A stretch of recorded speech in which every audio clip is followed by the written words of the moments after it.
Bueno, bienvenidos todos. Y la semana pasada nos quedamos casi terminando lo que eran los caballos y los jinetes de Apocalipsis. Ya hemos estudiado bastante sobre este tema, pero quería recalcar que el asunto de este tema es que al inicio de Apocalipsis empezamos a ver la manifestación de todo lo que es, podríamos decir, el espíritu de anticristo. Pero el espíritu del anticristo, Juan nos decía que ya había estado desde el inicio, desde que nace Jesús. El espíritu del anticristo ya estaba ahí queriendo matar a todos los bebés porque ya quería desaparecer a Jesús desde el inicio. El espíritu de el anticristo se manifestó desde el momento en que Cristo vino al mundo. Y diría yo que mucho antes, cuando trató de desaparecer al pueblo de Israel. Entonces, basado en eso, el Apocalipsis nos dice que va a haber una revelación de Jesucristo, pero no habla necesariamente, las personas que han estudiado profundamente el Apocalipsis se han dado cuenta que el Apocalipsis no habla necesariamente solo de un periodo de los últimos 7 años, como hemos creído. Del capítulo 1 al capítulo 4, nosotros podemos ver que se habla acerca de las iglesias. Y esas iglesias están fuera de los últimos 7 años, si ese fuera el caso. Las iglesias también nos hablan de la transición de la iglesia y cómo la iglesia va a pasar por ciertos cambios a través de esas 7 iglesias a las cuales el Señor le habla. Pero luego se abren los sellos en el capítulo 5 y del capítulo 5 en adelante vemos como que fuera el final, ya la conclusión de una película después de que el enemigo ha estado trabajando arduamente para derrocar aquel imperio que se iba a levantar, iba a reinar por los siglos de los siglos. Esas dos fuerzas parecieran enfrentarse en un escenario, en una crónica de muerte anunciada, donde ya sabemos quién es el perdedor, pero él sigue luchando porque esa es su naturaleza, el nada más traer muerte. Así que el sistema de esta bestia, de este anticristo, aparece en escena ya, y aquí es donde empezamos a ver el jinete blanco. Este es el plan de gobierno implementado y reajustado a través de los siglos, porque sabemos que Satanás se trató de comer la salida, ¿verdad? De robar la salida, y vemos que esto viene a ser como el producto ya de un gobierno bien establecido, para ponerlo así. Luego, al inicio él aparece como un reino bueno, que viene victorioso, pero a través de los 4 jinetes vemos que él va mutando en lo que verdaderamente es y termina en el espíritu que mueve todo este espíritu babilónico, que es el espíritu de la muerte. El espíritu de la muerte vino disfrazado de un gran rey y conquistador y se revela y da a luz la muerte. Ese es su hijo, la manifestación del hombre de tinieblas, del hombre de pecado, del hijo de perdición. Aquí es donde entonces él se revela y se revela el espíritu que hay en él. Jesucristo decía: yo vine a traer vida y vida en abundancia. Entonces él viene a traer lo opuesto. Yo vine a traer muerte y muerte en abundancia, y es lo que vemos entonces con el 4 jinete y todo lo que después se desata. Es por eso que en Apocalipsis 20 nosotros podemos leer que la muerte y el Hades son juzgados. La muerte y el Hades, y así es como se llamaba ese jinete. La muerte y el Hades dice que lo seguía. Entonces este es el espíritu de los primeros 3 jinetes, el espíritu de la muerte. Ahora, en el momento en que Jesús abre esos sellos, es como la orden de desalojo, es el documento de compraventa. ¿Por qué? Porque él trae la llave y él dice: vengo con la llave, así que necesito que me desalojen. Y así como cuando nos estamos cambiando de casa, esa casa pareciera un desorden, cuando la estamos desalojando y nos estamos cambiando de casa, así mismo va a aparecer el mundo, porque está siendo emitida una orden de desalojo. Una orden de desalojo. El Espíritu le revela a Juan en el capítulo 1, desde que Juan ve la revelación de Jesucristo, él le dice: no temas, porque yo soy el primero y el último. porque Juan iba a ver cosas impresionantes. Le dice, yo soy el que vive, estuve muerto y he aquí que vivo por los siglos de los siglos y tengo las llaves de la muerte y del Hades. Él tiene esas llaves, por eso este documento viene legalmente a recobrar lo que se había perdido. Se dice también que este documento es un contrato nupcial y lo vemos a través de todos los capítulos del Apocalipsis. Pero si este sistema del que habla la bestia fuera establecido en solamente 7 años, seríamos demasiado ingenuos, porque este sistema es un sistema que va a tomar años de implementar, un sistema de control tan vasto, pero tan vasto que va a tener que controlar absolutamente todas las dependencias de gobierno del mundo. Entonces, solo con eso podemos entender, ok, entonces no estamos hablando de que va a ser en un asunto de 7 años. Esto tuvo que haberse implementado mucho antes. Y yo le voy a presentar a usted ahora las opciones hipotéticas de lo que podría ser ese gobierno. Y eso es lo interesante para el día de hoy. Vamos entonces a empezar a compartir. Si usted tiene por ahí su Biblia, yo le digo, lo invito que la traiga para, vamos a ver, voy a mover esto de aquí, perdón. Ahí estamos. Y ya con esto aquí entonces empezamos la segunda parte. Este solo es una serie de solo dos partes, caballos y jinetes, pero ahora vamos a estudiar los carros de Dios. ¿Cómo es que Dios va a contrarrestar el efecto de todos estos jinetes y todo lo que traen? Yo antes de pasar a esto, esto yo lo subí en el canal y yo quiero que usted sepa que esta es una suposición. Esto es un planteamiento hipotético. Yo no quiero que usted diga, Michelle dijo que Babilonia es. No, yo le estoy presentando las posibilidades de lo que puede ser algo que ya está establecido, porque como decimos, esto tuvo que haber sido por años de implementación, este sistema babilónico. Entonces, algo que llama mucho la atención es que el primer jinete se recuerda que viene con una corona y es una corona de laurel. Yo le hago una pregunta. ¿Cuál es el sistema o la organización que viene en nombre de la paz, que tiene injerencia en casi todos los aspectos de la vida y del gobierno de toda nación? ¿Cuál será? Si usted nos ve en el canal, en Telegram, visítenos porque ahí estamos subiendo muchas veces esto. Y lo que usted puede ver, esa corona, lo vemos en una organización que conocemos como las Naciones Unidas. Esto es un planteamiento hipotético, por favor, para que después no me vayan a bajar el video. Pero esto es algo que quizá cabe el poderlo analizar, porque todas las dependencias y todos los organismos bajo los cuales tiene el liderazgo la ONU, la mayoría, si no dijéramos casi todos, tienen esa corona de laurel. La UNICEF, Hábitat, del Programa para el Desarrollo de las Naciones Unidas, la Corte Internacional de Justicia, la OMS, el Programa Mundial de Alimentos. Si usted ve, todos tienen ahí el Fondo Monetario Internacional, lo que tiene es una hoja de olivo, más bien, no sé si será una de laurel, pero está bajo injerencia de las Naciones Unidas. También vemos la Oficina del Alto Comisionado de los Derechos Humanos, tiene también, vemos que tienen esa corona. Todo el sistema babilónico va a venir en nombre de la paz y la unidad. Eso es como nos dice la palabra que entró Babilonia, queriendo hacer un solo gobierno con una sola lengua para que todos estuviéramos en unidad hablando el mismo idioma. Pero entra manejado por las riendas. Recuerda que la semana pasada hablamos que esas riendas significa que hay alguien sentado que las está manejando. Es algo que va a venir a ser impuesto de una forma muy sutil.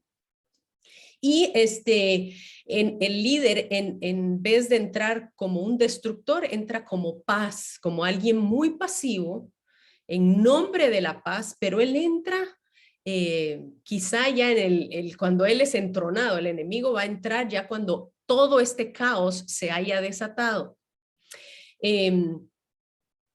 También vemos que las directrices, alianzas, planes que se implementan, también las implementó Babilonia. Babilonia, cuando se habla en Génesis 11:4, dice que ellos dijeron, hagámonos de nosotros un gran nombre.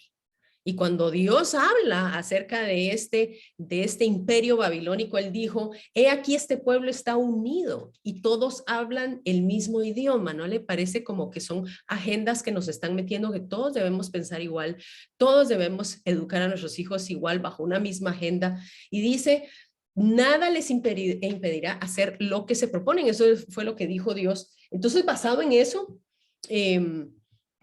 yo puse nada más, lo busqué y dije, bueno, organizaciones, organismos dependientes de las Naciones Unidas. Eso fue lo que yo escribí y me llevó exactamente a la página de las Naciones Unidas que habla de paz, dignidad e igualdad en un planeta sano. Este es lo que me apareció de primero en la primera página, y los organismos especializados y organizaciones conexas que mantienen oficinas de enlace en la sede. Es muy impresionante porque si todo este sistema va a tocar desde lo religioso, desde lo monetario, desde la forma de educación, vea, aquí hay unas organizaciones que impactan su unidad o cómo están ligadas a las Naciones Unidas, entre ellos el Banco Mundial, la Autoridad Internacional de los Foros Marinos, la Corte Penal Internacional, el Fondo Monetario Internacional, el Fondo Internacional de Desarrollo Agrícola, de Energía Atómica, el desarrollo industrial, la alimentación y la agricultura, la ciencia y la cultura y la educación. Es tanto que es impresionante que hasta la salud, el turismo, el derecho del mar y la Unión Internacional de Telecomunicaciones están todas ligadas a esta entidad. Entonces yo le dejo por ahí porque eventualmente vamos a saber quién va a ser. Yo se lo dejo para que usted saque sus conclusiones en la forma en que el Espíritu Santo se las vaya dando. Otra de las cosas curiosas es que en Génesis 10 nos habla de Nimrod, el que fue el fundador de Babel y luego fue Babilonia. Dice que él llegó a ser el primer poderoso, él fue el primer globalista del mundo, el primer poderoso en la tierra. Y dice que este fue vigoroso cazador. Los cazadores de esa época, lógicamente, no tenían escopetas, no tenían armas, lo que tenían eran arcos. Y así es como, esa es una foto de Nimrod, tipificado Nimrod en una imagen. Él fue un vigoroso cazador delante de Jehová. Bastante interesante, pero yo lo dejo con eso porque solo quería recalcar, porque ahora vamos a entrar a otro tema, porque estos reinos, potencias y gobiernos tienen que caer. Por eso empezamos a ver que las monarquías están empezando a tambalearse, los gobiernos están empezando a tambalearse, porque una vez estos gobiernos entreguen la potestad a este sistema babilónico, el sistema babilónico mismo le va a entregar todo su poder a la bestia, porque ahí dice, estos tienen un mismo propósito, y van a entregar su poder y autoridad a la bestia. Todo gobierno se va a doblar y va a entregarle entonces a la bestia, y dice, y pelearán contra el cordero, pero el cordero los vencerá. Gloria a Dios por eso. Entonces, vamos a entrar de lleno a este tema. Solo quería traerles a colación eso que habíamos dejado por fuera hace 15 días. Son los caballos del Apocalipsis los mismos que los caballos que vemos en Zacarías. Mire, esto está interesantísimo y eso es lo que vamos a ver el día de hoy. Cuando el profeta Zacarías se le revela, se le da una visión en el capítulo 1, encuentra caballos reposando, pastando, caballos muy tranquilos. Pero ¿sabe qué es lo más hermoso de Zacarías 1? Es que en el tiempo de Zacarías el pueblo se encontraba todavía subyugado bajo Babilonia. Todavía estaban en esclavitud en Babilonia. Y Dios le muestra a él que hay una aparente paz en Babilonia, Pero luego el Señor le muestra cómo Él va a tratar con Babilonia. Y recuérdese que las profecías son repetitivas, las profecías muchas veces pueden suceder 2 veces, 3 veces, y usualmente el Antiguo Testamento es la sombra de lo que puede venir en el Nuevo. Si consideramos eso, podemos considerar de que Babilonia va a tener este desenlace que habla Zacarías en el capítulo 6. Pero el Señor inicia con una frase: volveos a mí, volveos a mí. Eso es para mí lo más maravilloso, que cada vez que el Señor sabe que estamos en tribulación, que sabe que estamos siendo cautivos, el Señor dice: volveos a mí. Porque en la medida en que ustedes se vuelvan a mí, yo me voy a volver a ustedes.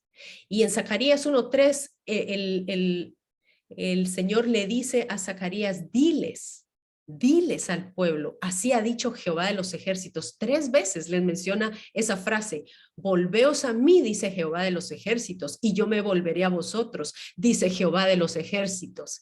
Creo que él hace un énfasis en quién era el rey que les estaba hablando, el Dios que les estaba hablando, porque para ellos la situación ya había sido una situación muy desesperada, una situación en donde ya no tenían aliento, ya no tenían esperanza. Y Dios les dice: Jehová de los ejércitos es quien les está hablando.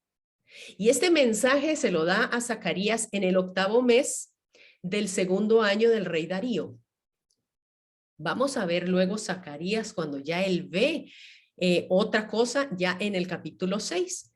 Y así le doy a leer Zacarías del 1, el 1 del 8 y el 9, lo que él ve. Y dice: vi de noche y he aquí un varón que cabalgaba sobre un caballo alazán o un caballo café, el cual estaba entre los mirtos que había en la hondura. La hondura habla de algo estrecho, algo en donde una persona no tiene libertad. Entonces, en los mirtos, en esa hondura era Israel, que el Judá estaba todavía cautivo en ese tiempo. Y detrás de él habían caballos alazanes, esos caballos cafés, overos o manchados y blancos. Entonces dije: ¿qué son estos, Señor mío? Y me dijo el ángel que hablaba conmigo: yo te enseñaré lo que estos son. Esto es lo que vamos a aprender el día de hoy. ¿Qué son estos caballos? Y continúa Zacarías 10:11, dice: y aquel varón que estaba entre los mirtos respondió y dijo: estos son los que Jehová ha enviado a recorrer la tierra. Recuérdese de esa frase, ahorita la vamos a analizar. Y ellos hablaron a aquel ángel de Jehová que estaba entre los mirtos y dijeron: hemos recorrido la tierra y he aquí toda la tierra está reposada y quieta. Una de las cosas es que nosotros sabemos que los caballos no hablan. Entonces esto tiene que ser ejércitos, porque los caballos pues no puede ser que hayan hablado. Pero vamos a analizar que realmente qué es lo que son los caballos del Señor. Pero dice que ellos recorrieron la tierra. Ellos recorrieron la tierra. Y luego dice: respondió el ángel de Jehová y dijo, estoy leyendo la parte de abajo: oh Jehová de los ejércitos, ¿hasta cuándo no tendrás piedad de Jerusalén y de las ciudades de Judá, con las cuales has estado airado por espacio de 70 años? Recuerden que aquí ya están llegando ellos al punto de ser libres, o ya habían empezado a ser libres. Y Jehová respondió buenas palabras, palabras consoladoras. Esto me gusta, las palabras consoladoras del Señor y el ángel que hablaba conmigo. Una de las cosas que él dijo: ¿hasta cuándo vas a estar airado? Airado con Israel, con Judá específicamente, pareciera que es un sinónimo de distante o indiferente, porque dice que los jinetes o los caballos estaban dentro de los mirtos. Quiere decir de que había presencia de Dios entre ellos, pero había cierta separación o cierta distancia de Dios. Cuando a veces estamos bajo cautiverio, sentimos que Dios está entre nosotros, pero lo sentimos un tanto distante. No sé si le ha pasado, y estamos constantemente preguntando: Señor, ¿hasta cuándo? Y esa misma pregunta la vemos en Apocalipsis 6. Cuando sale el jinete cuarto, luego en el quinto sello, dice que estaban todas las almas de los decapitados, los que habían sido muertos por la palabra de Dios y el testimonio de Jesucristo, dando una gran voz diciendo: ¿hasta cuándo, Señor? ¿Hasta cuándo vas a tardar en juzgar y vengar nuestra sangre de los que habitan sobre la tierra? Entonces, cuando alguien pregunta: Señor, ¿hasta cuándo? Lo que le está pidiendo es: ¿cuándo vas a hacer justicia? ¿Cuándo realmente vas a intervenir? Porque has estado muy distante. Y luego continúa: y me dijo el ángel que hablaba conmigo. Y aquí ya le da una palabra específica a Zacarías: clama, clama diciendo: así ha dicho Jehová de los ejércitos, celé con gran celo a Jerusalén y a Sión, y estoy muy airado con las naciones que están reposadas, porque cuando yo estaba enojado un poco, ellos agravaron el mal. Ahora, esto es un poquito confuso, porque él dice: ya yo no estoy enojado con Judá, yo no estoy enojado con mi pueblo, estoy distante, pero yo dije y advertí y ese tiempo se tiene que cumplir.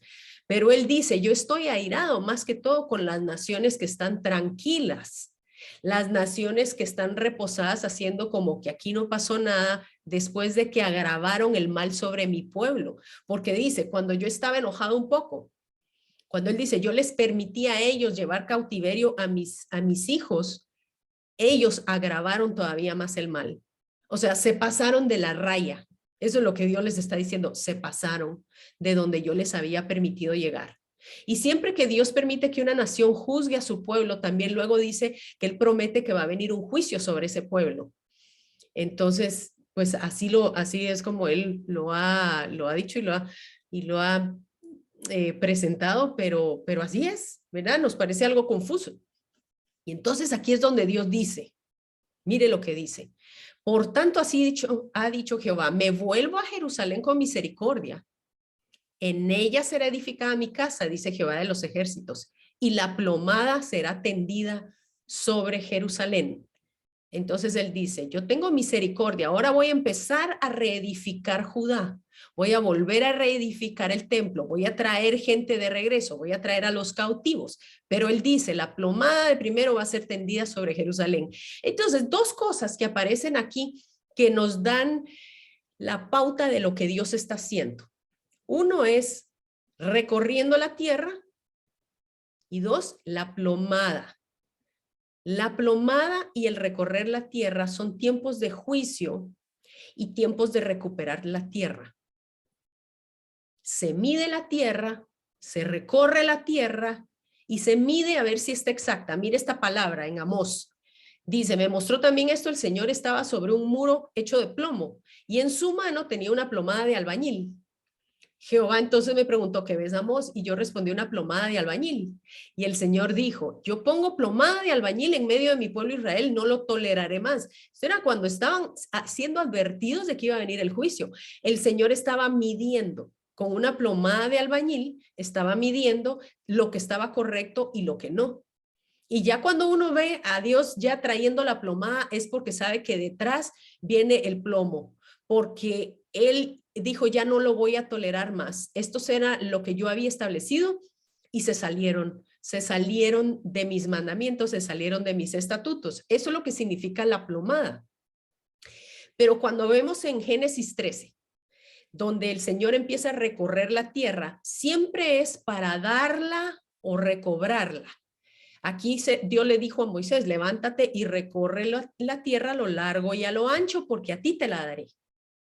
Hubo un reconocimiento de la tierra. En Josué 18:8, cuando fueron a ver la tierra para repartirla entre las tribus, aparece 3 veces esa frase de recorrer la tierra. Dice: aquellos hombres se levantaron y partieron y mandó Josué a los que iban a delinear la tierra. Aquí ya vemos una tierra siendo delineada, como poniendo los parámetros, como poniendo fronteras. Y les dice: id, recorrer la tierra y delinearla. Y volved a mí para que os eche suertes aquí delante de Jehová. Entonces, lo que iban a hacer era delinear, reconocer la tierra y repartirla a su dueño que ya Dios había establecido. ¿Están conmigo? Entonces, ¿quién delineó la tierra? Pues lógicamente Dios.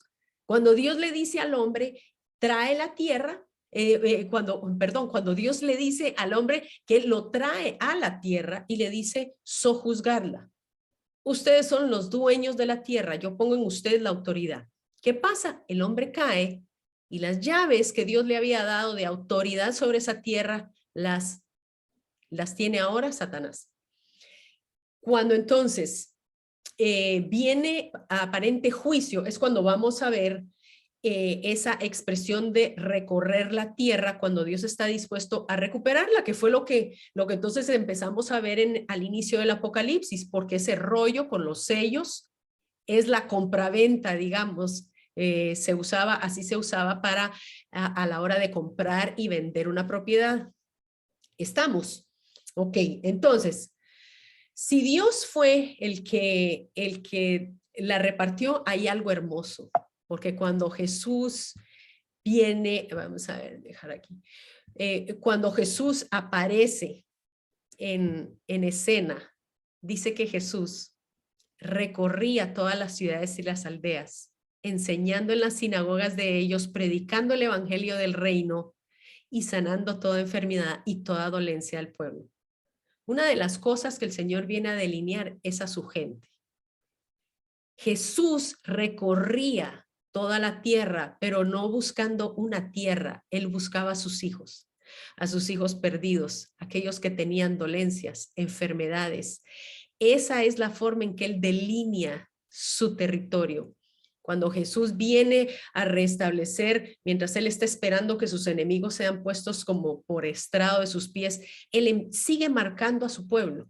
Él sigue recorriendo la tierra, llamando a aquellas ovejas perdidas, que entre ellas estamos usted y yo, para que nos volvamos a Él. Por eso es que Zacarías dice, volveos a mí, volveos a mí. Entonces, Zacarías 6, y aquí sí aparece entonces los caballos y los carros de Dios. Zacarías 6 es un ejemplo de cómo Dios dice, aparentemente yo pareciera que mis carros no están ensillados, están pastando tranquilos, que yo estoy indiferente al daño de las naciones sobre mi pueblo, pero va a llegar un día en donde yo voy a ensillar mis carros, en donde yo voy a tratar con cada uno de estos jinetes, y esta es la forma en que él dice que lo va a hacer. Zacarías entonces 6:1, del 1 al 4. Y vuelve a ver Zacarías nuevamente estos carros o estos caballos, pero ahora dice que ya son carros de combate. Carros de combate que salían entre dos montañas de hombres, de bronce, perdón. Al primer carro lo tiraban caballos rojos, al segundo lo tiraban caballos negros, al tercer carro lo tiraban caballos blancos y al cuarto lo tiraban caballos con manchas. Todos los caballos eran fuertes. Entonces le pregunté al ángel que me hablaba, Señor, ¿qué significado tienen estos caballos? Eso es lo que vamos a ver, porque Zacarías empieza a ver donde empieza a venir el juicio, pero no solo el juicio sobre Babilonia. Él empieza a ver el juicio que iba a venir sobre todos los reinos que iban a tener injerencia sobre Israel. Hay varias posiciones y yo por eso le voy a presentar varias posiciones. Pero continuemos leyendo. Dice, el ángel me respondió, estos son los 4 vientos del cielo que están saliendo de su lugar junto al Señor de toda la tierra. Uno, entonces, estos son jinetes, estos son caballos del Señor, porque dice que ellos están junto al Señor. Ellos están ahí esperando a que se les dé la orden. Aparte, los 4 vientos en la Biblia, cuando se mencionan los 4 vientos, en el judaísmo se entendía que los 4 vientos eran la autoridad de Dios, la voluntad de Dios. Y usualmente en repetidas ocasiones se ve que es el juicio de Dios, la voluntad de Dios de traer orden. Y entonces son caballos, y estos son los cuatro vientos que salen del cielo. Pero se acuerda que en Apocalipsis 6 dijimos que cada uno de esos caballos representaba un ejército. Lo bello es de que estos carros tienen más caballos. No es un caballo, son varios. Y eso nos dice de que más son los que están con nosotros que los que están contra nosotros, porque siempre el Señor tiene mayoría. Pero hay otra cosa interesante. Los caballos negros, dice, se fueron hacia el norte, los blancos se fueron hacia el occidente y los manchados se van al sur. Pero ¿por qué no menciona los rojos? No nos dice hacia dónde se fueron los rojos. Vamos a analizar eso. Y luego continúa, estos fuertes caballos estaban ansiosos por salir a recorrer la tierra, a delinearla, a ver, a hacer juicio. Así que el Señor dijo, vayan y recorran la tierra. Y así lo hicieron. Luego el Señor me llamó y me dijo, mira los caballos que se fueron al norte.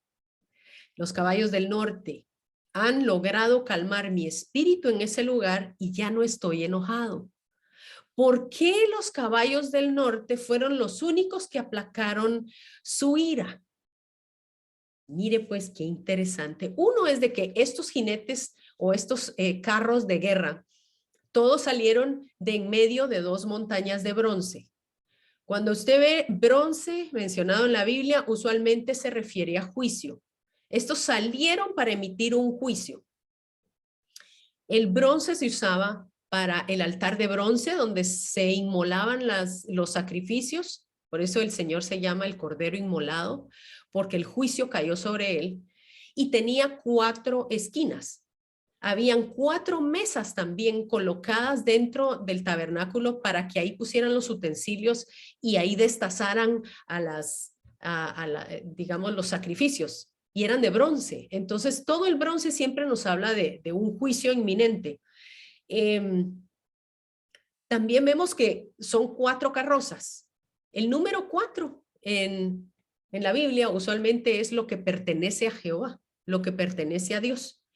Pero vemos entonces los 4 cuernos del altar, vemos la ejecución del juicio de Dios y vemos que los 4 vientos vienen a ser esa voluntad de Dios para emitir ese juicio. Mire lo que dice Jeremías 49:36. Traeré sobre Elam, esto es Rusia, Irán, los 4 vientos de los 4 puntos del cielo y los aventaré a todos estos vientos y no habrá más nación a donde no hayan fugitivos de Elam. O sea, de los 4 vientos, él estaba hablando de que sobre Irán él iba a traer un juicio. Dicen que esta profecía ya se cumplió, pero puede ser repetitiva. Y sabemos que Irán sigue siendo un enemigo acérrimo de Israel. Entonces, puede ser. Unos dicen también que pueden ser los 4 imperios de los que habla Daniel. Pueden ser 4 formas de juicio también. Y entre esto, si hablamos acerca de quién nos va a emitir, son ejércitos a veces naturales, pero también vamos a ver que quienes lo ejecutan a veces son ángeles mismos. Mire qué interesante, porque ¿quién entonces hace efectivo este juicio? En Salmos, cuando habla de las plagas que vinieron sobre Egipto, dice, entregó granizo, al granizo sus bestias y sus ganados, ¿verdad? El cambio climático influye mucho en el juicio de Dios, el cambio del clima. Y dice, envió sobre ellos su ardor, el ardor de su ira, enojo, indignación y angustia, un ejército de ángeles destructores. Entonces existe la posibilidad de que sean ángeles. Salmo 103:20 dice, bendecida Jehová vosotros sus ángeles, poderosos en fortaleza que ejecutáis su palabra, obedeciendo a la voz de su precepto. Él dice y ellos se ejecutan. Y luego en Mateo 24:31 vemos que cuando nosotros seamos juntados con el Señor, dice que van a venir estos ángeles de los 4 vientos, desde un extremo del cielo hasta el otro, con voz de trompeta. Vemos entonces que vemos los 4 vientos, los ángeles, que pueden ser sus ejércitos, etcétera. Mire, ya casi vamos a terminar. El efecto del juicio de Dios. ¿Qué efecto va a tener el hecho de que los ángeles o el ejército de Dios, o utilice Dios un ejército para venir a derrocar todo este sistema? ¿Cómo va a hacer eso? Ezequiel dice que cuando él arroje contra ustedes, mire, aquí ella está hablando de un juicio, dice, cuando yo arroje contra ustedes las flechas malignas del hambre, una es el hambre, que son para destrucción, las cuales enviaré para destruirlos. Entonces aumentaré el hambre sobre ustedes y quebrantaré su sustento de pan. Contra ustedes enviaré hambre y fieras dañinas. Eso también aparece en los jinetes de Apocalipsis. Y dice peste y sangre, o peste, enfermedades y guerra, y pasarán por en medio de ti, traeré contra ti espada. Vemos lo mismo de los jinetes de Apocalipsis cuando Dios dice voy a ejecutar un juicio. También los 4 ángeles del Apocalipsis, cuando vemos en Apocalipsis 7:3, dice, vi 4 ángeles de pie sobre los 4 ángulos de la tierra, deteniendo los 4 vientos de la tierra, para que no soplara viento alguno sobre la tierra, ni sobre el mar, ni sobre árbol alguno. Cambio climático, usted lo va a ver en Apocalipsis 7. Bueno, usted no. Usted y yo ya no vamos a estar aquí para ese tiempo, pero va a haber mucha gente que sí lo va a poder experimentar y eso va a ser espantoso. Entonces, vamos a mencionar cuáles son esos 4 imperios, porque ya con eso creo que queda bastante claro de que el Señor se vale de la naturaleza, de sus ángeles o de los imperios, de los mismos imperios para traer un juicio. Y si estamos hablando de que estas carrozas o estos carros, ejércitos poderosos son imperios, vamos a analizarlos, pero yo quiero analizarlos comparando el orden en el que salen con el orden con el que salieron en el Apocalipsis, porque en el Apocalipsis sale uno de un color, pero no necesariamente es el mismo color de los jinetes de Zacarías. Mire qué interesante. Primero dice salen el rojo. El primero de Apocalipsis es blanco. Este imperio se cree, unos dicen que es el imperio babilónico, que era muy sangriento. Puede ser también una forma de guerra, derramamiento de sangre. Yo también me inclino hacia la sangre de Jesucristo, porque estos jinetes no nos indica hacia dónde salieron, no nos dice. Simplemente salen los rojos, pero solo se menciona la trayectoria de los siguientes 3. Y yo quisiera creer que la sangre de Cristo es la que tiene o lleva la victoria, así como este jinete blanco que viene montado como victorioso en símbolo de paz. La sangre de Cristo es realmente la que viene a traer esa paz y la que viene a poner la pauta de los siguientes caballos, al igual que este puso la pauta de los siguientes 3 en Apocalipsis. Ay, no los estoy enredando, yo espero que no. Pero este no indica dónde, pero este color rojo y blanco lo vemos en Apocalipsis cuando vemos entonces venir a Jesús en el cielo. Dice, vi el cielo abierto y he aquí un caballo blanco y el que lo montaba se llamaba Fiel y Verdadero y con justicia juzga y pelea. Y estaba vestido, vea cómo estaba vestido, de una ropa teñida de sangre, el color de los jinetes. El que da la victoria, dice, en una ropa teñida de sangre y su nombre es el Verbo de Dios. Este es Jesús mismo cabalgando sobre un caballo blanco, el verdadero caballo de paz. Luego salen los negros. El segundo en salir es los jinetes o los caballos o las carrozas negras. El segundo en Apocalipsis es el rojo. Entonces vemos que no es el mismo orden. Y esto dice que se fueron hacia el norte. ¿Sabe qué está en el norte? Está Babilonia y está Rusia. Siempre cuando se da una coordenada en la Biblia es con respecto a Israel. Con respecto a Israel, arriba está Babilonia, arriba está Rusia, porque Gog viene del norte. Esto puede ser que estos jinetes van a ser los que al final de los tiempos van a pelear en contra de Babilonia. A esta carroza se le atribuye que es el imperio persa, que fueron los que conquistaron Babilonia o debilitaron a Babilonia. También significan muerte o luto. Hay quienes creen que también es un juicio de muerte y luto. Y estos son los caballos que calmaron su espíritu. ¿Por qué no los otros? ¿Por qué no los otros caballos no reposaron su espíritu o calmaron su espíritu? Porque al final de los tiempos, el juicio que va a caer, que va a calmar su espíritu, porque va a venir el juicio sobre aquellos que persiguieron a su pueblo y rechazaron al Cordero, va a ser el de Babilonia. Entonces, esto nos está hablando de que eventualmente lo único que va a calmar el juicio de Dios es hasta que caiga Babilonia. Interesante, ¿verdad? Mire lo que dice Jeremías. Todo Jeremías 51, si usted lo lee, es el juicio que Dios iba a traer sobre Babilonia. Mire lo que dice en el 51, el 1 y el 3. Yo levanto un viento destructor, nuevamente vemos los vientos, contra Babilonia y contra sus moradores que se levantan contra mí.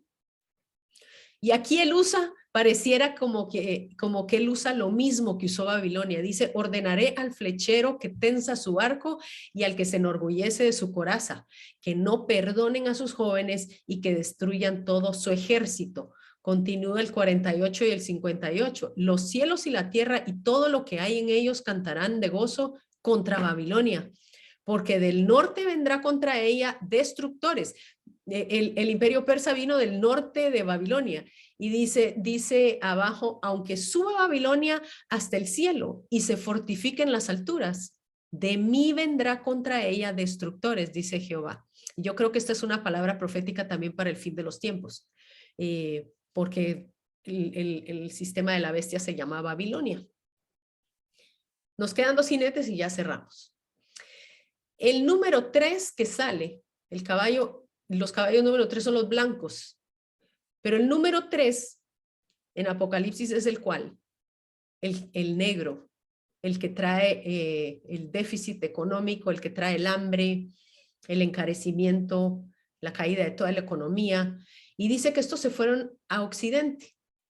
Y se les atribuye que probablemente fueron los macedonios, fue Alejandro Magno, que fue conquistando y conquistando y conquistando, porque este hombre tuvo la victoria en lugar donde puso el pie. El blanco significa victoria también. Y en un caballo blanco es que el Señor viene montado en Apocalipsis como lo vimos. Y el caballo blanco viene venciendo a la muerte, venciendo a la muerte. Y luego vemos por último los jinetes o los caballos manchados, los que están manchados. Y estos, dice, se fueron al sur. Y el Señor también juzgó a Egipto, que está al sur de Israel. El sur, entonces, significa Egipto.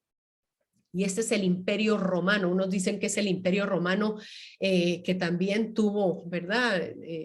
Una conquista increíble, un imperio cual nunca ha habido. Pero otras personas analizan de que estos caballos que vienen manchados puede ser un juicio mixto o un juicio de guerra con pestilencia, pero que también puede significar la dualidad mixta espiritual del Imperio Romano, porque recuerde que el Imperio Romano adoptó la doctrina del cristianismo, pero parte de eso fueron asimilados y fueron, no asimilados, sino bueno, se mezclaron con todo el paganismo que traían de la influencia griega. Vemos que ahí hubo un sincretismo, es la palabra. Hay una parte espiritual y una parte de sincretismo en el Imperio Romano. Entonces eso es lo que ellos dicen que más o menos podría ser. Sabemos que el Imperio Romano fue el que trajo las ejecuciones y las barbaries más fuertes. Por algo el Señor Jesús lo escogió para morir de esa forma, de la forma en que ellos habían perfeccionado la muerte, que era la crucifixión. Y pues es justo cuando sale el caballo de la muerte. Entonces podemos ver de que no son los mismos y son como la contraparte de cómo Dios va a tratar eventualmente con Babilonia. Ahora, creo que ya estamos terminando, porque recuerda que este jinete, el de la muerte, es el único que tiene nombre, el único. Y se llamaba Muerte, y el Hades lo seguía. Y en Apocalipsis 1 fue entonces que el Señor dijo, estuve muerto y he aquí por los siglos de los siglos, yo tengo las llaves de la muerte y del Hades. Así que el Señor Jesús va a vencer ya ha vencido, él solo está esperando que sus enemigos sean puestos por estrado de sus pies, está tranquilo, está nada más, yo me lo imagino relajado, con sus pies estirados, ya esperando el día del silbato para estos caballos, él quizá peinando a sus jinetes, peinando a sus caballos para que empiecen a emitir ese juicio, porque las cosas que vamos a ver en el mundo van a ser muy duras y la gente va a estar clamando, Señor, ¿hasta cuándo? ¿Hasta cuándo? Pero hay algo lindo, con esto voy a cerrar, que es las promesas de Dios y su justicia. No, no importa lo que vaya a ver este mundo, va a haber una justicia divina que se va a manifestar porque Él lo prometió sobre estos 4 jinetes. En Ageo 2:22 dijo, trastornaré el trono de los reinos y destruiré la fuerza de los reinos de las naciones. Trastornaré los carros y los que en ellos se suben, y vendrán abajo los caballos y sus jinetes, cada cual por la espada de su hermano. Una promesa de Dios que la va a cumplir en el libro de Apocalipsis, y con esto cerramos en donde dice, en Apocalipsis 19:14, dice, y los ejércitos celestiales vestidos de lino finísimo, blanco y limpio, le seguían ¿en qué?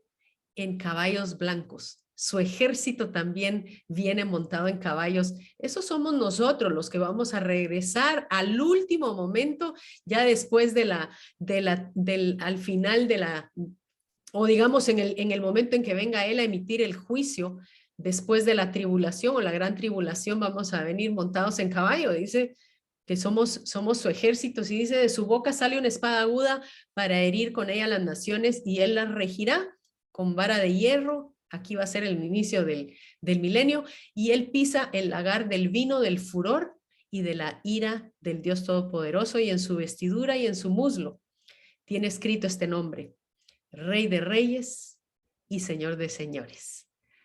Así que, amigos, con eso terminamos lo que es los jinetes y los caballos, los de Dios y los del enemigo. Sabemos que son mucho más grandes los de Él. Así que gracias por su tiempo, y esperamos que nos podamos ver en 15 días. Que Dios los bendiga.